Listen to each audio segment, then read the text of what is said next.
এক গ্রীষ্মকালে একটি পিঁপড়ে তার ছোট্ট মুখে করে খাদ্যের দানা বয়ে নিয়ে যাচ্ছিল।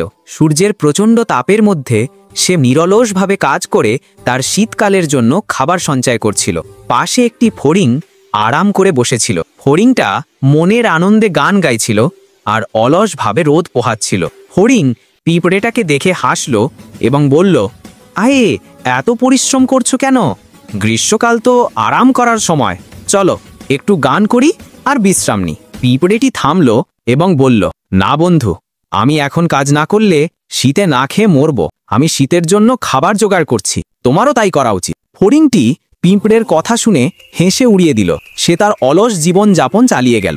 কিছু মাস পর যখন শীতকাল এলো, প্রকৃতিতে সব সবুজ গাছপালা শুকিয়ে গেল এবং বরফে ঢেকে গেল। ফড়িংটি তখন খাবারের অভাবে কাঁপতে শুরু করলো। তার কোনো ঘরও ছিল না, কোনো খাবারও ছিল না। তখন তার মনে পড়ল সেই পিঁপড়েটির কথা। সে কোনো মতে হেঁটে পিঁপড়ের বাড়িতে গেল। পিঁপড়েটি তখন তার আরামদায়ক ঘরে বসে সঞ্চয় করা খাবার খাচ্ছিল।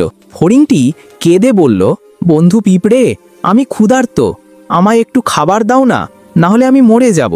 পিঁপড়েটি ঠান্ডা গলায় বলল, গ্রীষ্মকালে যখন আমি তোমায় কাজ করতে বলেছিলাম তখন তুমি গান গাইছিলে। যেই গান তুমি গ্রীষ্মে গেয়েছিলে, এবার না হয় সেই গান শীতে নাচতে নাচতে গাও। পিঁপড়েটি ফড়িংকে খাবার দিতে অস্বীকার করল, কারণ সে গ্রীষ্মকালে কঠোর পরিশ্রম করেছিল আর ফড়িংটি শুধু মজা করেছিল।